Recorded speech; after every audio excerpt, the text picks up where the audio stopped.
আসসালামু আলাইকুম। আমি আজকে রান্না করব ইলিশ পোলাও।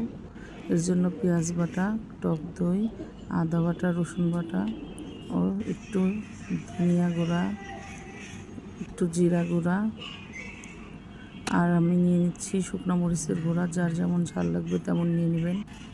সয়াবিন তেল দিয়ে এখন হাতে মাখিয়ে নিব। এরপর মাছগুলো দিয়ে সুন্দর করে 10 মিনিট রেখে দিব। একটা প্যানে সয়াবিন তেল নিয়ে নিলাম, তারপরে পেঁয়াজ বেরেস্তা করে উঠাই নিলাম। এখন ওই তেলে মাছগুলো দিয়ে সুন্দর করে কষিয়ে নিব। ঢাকনাও সরিয়ে মাছগুলো উল্টে দেবো সুন্দর করে। ওই পাটেও আবার 5 মিনিট রেখে মাছগুলো একটি প্লেটে উঠিয়ে ওই মশলার মধ্যে পোলার চাল দিয়ে দিব।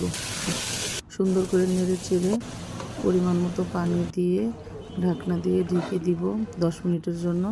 10 মিনিট পর ঢাকনাটা উঁচু করে আবার একটু নেড়ে দিব।